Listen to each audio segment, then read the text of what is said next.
Okay, Smackdown Live. I just want to say something simple about Raw. I saw a little bit of Raw, did not care about it, did not like it, I thought it was just garbage. Even with what happened to Ronda Rousey and Dana Brooke, and I love me my Dana Brooke. That girl is gorgeous. She's not that bad of a wrestler, even if she is a jobber. She got her ass handed to her now 2 times in 2 weeks. It's just sad. But it's Kurt Angle. If legitimately, now understand this if no one knows, a lot of times what happens with wrestlers who retire from WWE, they don't really retire, they just go off, go to the indies or Impact Wrestling, and they keep wrestling for a couple of more years. That's what happened with Ric Flair. He retired in 2009, and he didn't stop wrestling until 2012.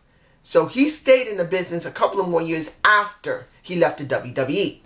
So we don't know if Kurt's going to go back to Impact Wrestling. If he does, hopefully he goes back as a manager. But it's not the point of that.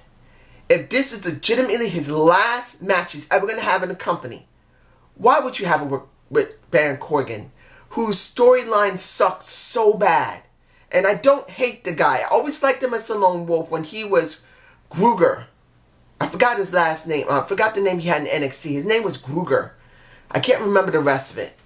But the point is, he wasn't bad in NXT. They had nothing for him to do in the regular roster. And then with this storyline, it just sucked. It just hurts to see his last match could not be against the guy that he gave a start to in a John Cena. I would rather, I want to see, really, I want to see 2 friends and a John Cena Samoa Joe go at one another, because they did legitimately know each other when they wrestled each other before OVW, and I think they were at PWG at one point. I could be wrong, but they knew each other, they wrestled each other, and even if they haven't talked in a while, they know of each other.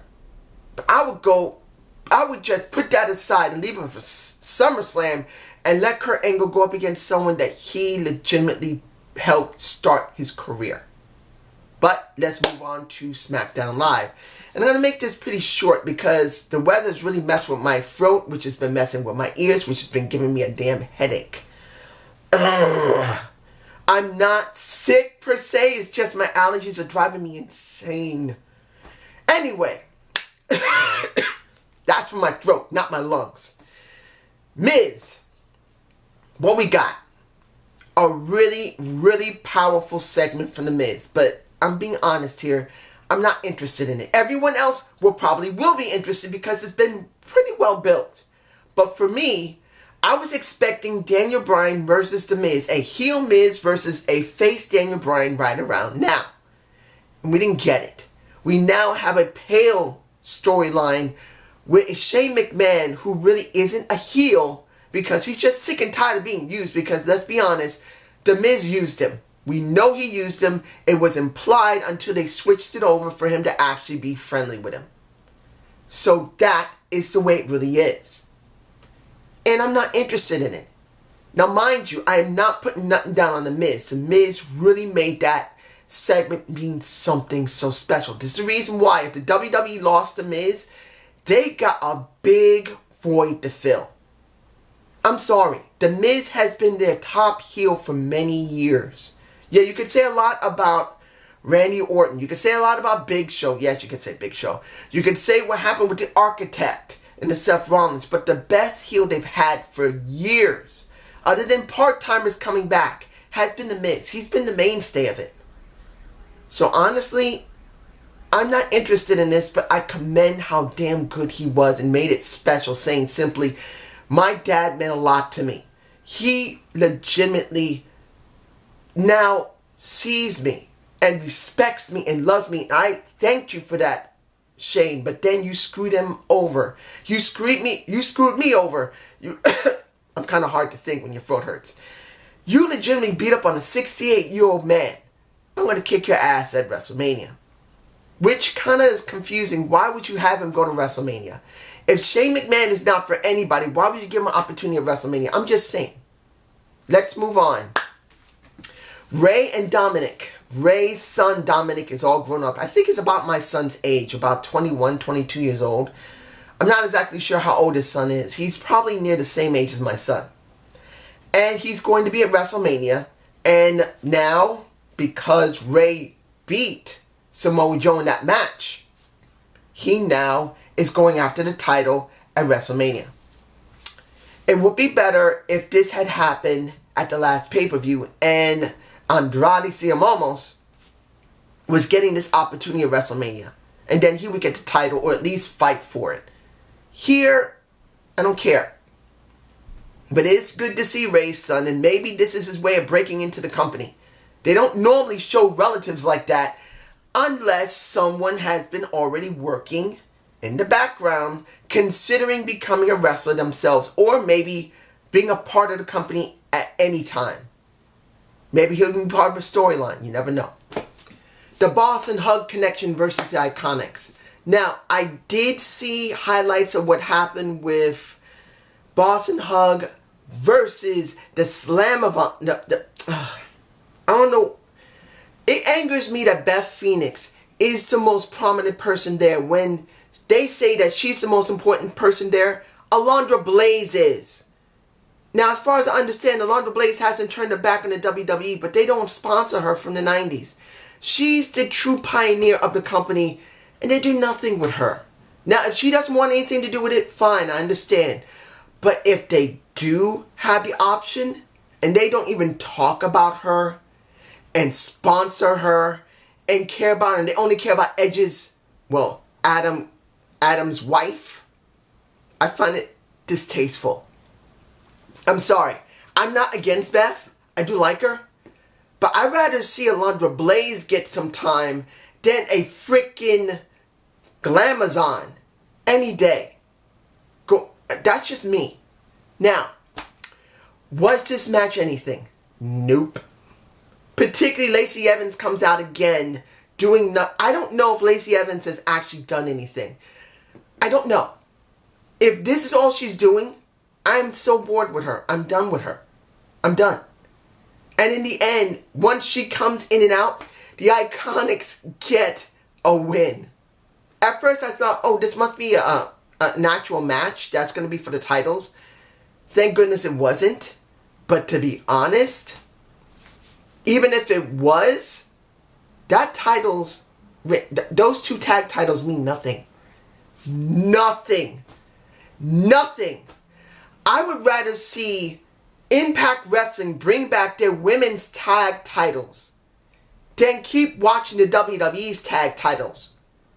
Honestly, it means nothing. It is sad. 100% sad that supposedly we went through all this trouble to give the tag titles meaning, and this is all you get.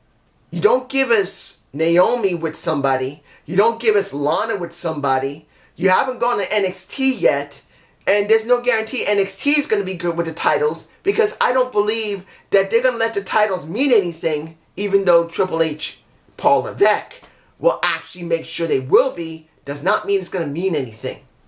That's just me. You guys tell me below. You got Kevin Owens' show. Since The Miz isn't doing Miz TV and R-Truth is not doing RTV, you now have the Owens show. I'll say this, Owens was funny, but I didn't really care that much about the segment until the fight. And what he said was very poignant. He says, look, there's been too much talking. As I always give him my moniker, fight Owens bite. Fight, I'm saying bite. Fight, you got Becky, fight. Charlotte, fight. Go at it, ladies. And then he gets out of the ring and then the ladies tear themselves apart. Here's the thing.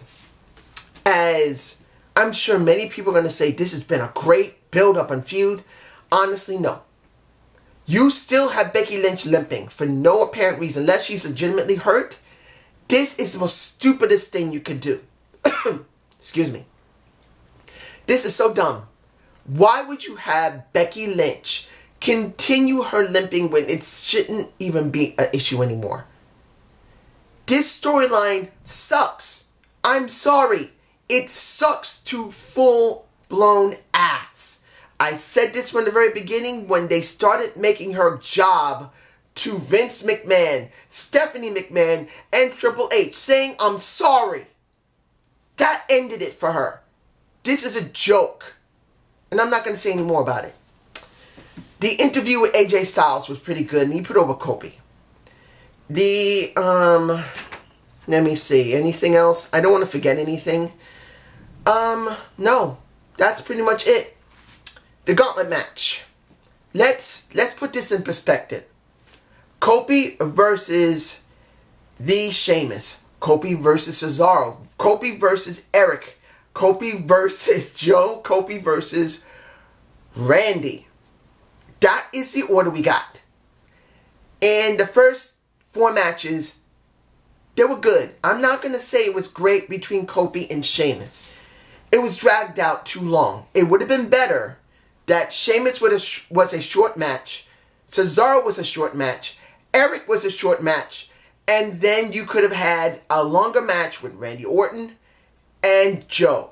That would have been a better way to book it, at least by my perspective. If you had just gotten rid of the Bar quickly and Eric quickly, you could have focused on Samoa Joe, who was a U.S. champion.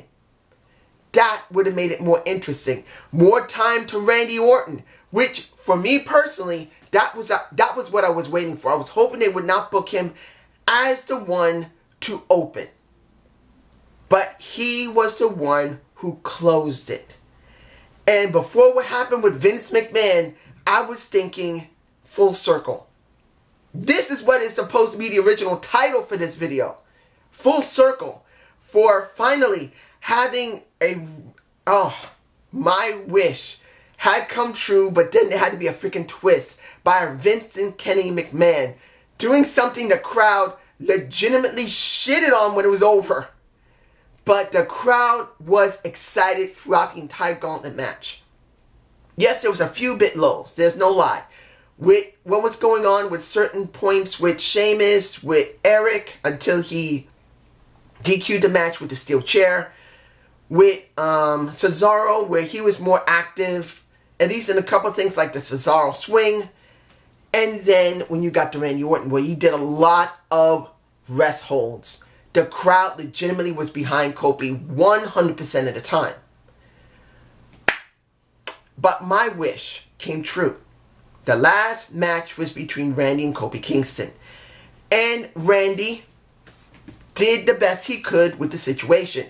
You got Kofi already doing 30 to 40 minutes at that point. He was tired. Sorry, I love Kofi, but I never said Kofi was a great cardio. I never did. He's a very high impact, high flyer, and they can tend to get tired pretty quickly with their style. And Kofi's no different. He did a damn good job of what he can do. And by the time it was over with that roll-up on Randy Orton, and I didn't get a chance to grab the image. Maybe I might be able to try and get the image while I'm editing this. He legitimately, I was happy. Even though I felt the roll-up was a little cheap. But I wasn't surprised because, let's be honest, he had been in there 50 minutes. I think he said 55, 56 minutes. He was damn tired. With that high-flying ability he has, you tank much quicker than a regular wrestler who's more grapple. You get damn tired. So by the time New Day ran into the ring and they was hugging, I was thinking, full circle. Finally, I got my wish. And then Vince comes out and says, Kofi, and I'm going, oh, damn it, why now? Come on, that means it's over. I had a feeling they was going to do a different angle, and I was right. He said, Kofi. Damn, I can't do that with my sore throat. Kofi, you are astounding. I am proud of you. You've done great. And you're going to WrestleMania just after this one last match. And everybody was booing Vince's ass off. The guy still gets heat. And it was Daniel Bryan. Waiting all night for this. And I knew they weren't going to do the angle here. They're just not going to do it. They're going to try and bring him in another way. Let's be honest. You guys know what happened. Kofi lost the match. And I'm sure a couple of my subscribers, or one particular one, ecstatically happy. But we don't know if this is the last chance he's going to get. Because there's a possibility he could get another chance. Or this could be the end. Honestly, I do not believe they're going to forego WrestleMania. Because I'm being honest here. I said this before. I'm going to keep saying it. Kofi should go to WrestleMania and face Daniel Bryan. Will he win? I don't believe so. But I'm hoping I'm wrong. But I do not believe this is over yet because there's just too much buzz about Kofi Kingston going to WrestleMania. Twitter, Facebook, Instagram, people are talking about it. I know they're talking about it even though I don't check Instagram often. They're talking about it. People want to see Kofi at WrestleMania. And I'm seeing him going there. Now, let's say this was his last chance and it's now over. The WWE has lost the biggest opportunity they could have done if this was the end of Kofi's run. It is not the point if you like Kofi or not. The point is he's gotten so much traction, so much publicity for the company, so much hype for WrestleMania. If he doesn't go, legitimately the WWE has not only shot their foot with a gun, they did it with a sawed-off shotgun and they just blew off their entire foot with their leg. If you really wanted to prove, and I'm saying this clearly, I've never 100% believed there was 100% racism in the company. Yes, there is racism, but not 100%. I mean, they're still going to do what's going to make them some good money. But if Kofi legitimately doesn't go to WrestleMania now, it will reinforce what a lot of people who 100% believes that the company is racist because of Vince and Kenny McMahon, or a lot of the higher-ups. And I'm hoping that does not happen. Because if they see that Kofi Kingston does not do this, not go to WrestleMania, it will reinforce all of what they do and it will make it harder for them to actually have people watch the company. Yes, they'll still make money. But people are just going to hate the company even more because they'll really believe they're racist. Now, there's still a very good chance Kofi will go to WrestleMania. And like I said, there's no guarantee he will win the title there. I do believe he won't. But this will be his moment that he's culminated in 11 years. Well, actually, more than 11 years because he's been wrestling since 2007 to 8. So the guy has been around 13 straight ass years, working the industry, getting into the WWE, and being what he is. 13 straight years he's worked in the company and outside it. And I would like to see him have a special moment. Not just with New Day, but by himself. Because I've always said this. He's an underutilized talent. Is he one of the greatest talents? No. But it doesn't mean he isn't a good damn talent that deserves respect, recognition, and a push from time to time. But that's just me. You got tell me below. Have a good day. Have a good night. Oh, my throat's just killing me. Why does the weather in New York have to be so random that it's nearly 50 to 60 one day and it's so hot you can't wear your jacket all zipped up, but then it drops into the 30s and you get freaking sick again, along with allergies. Have a good day. Have a good night. Peace.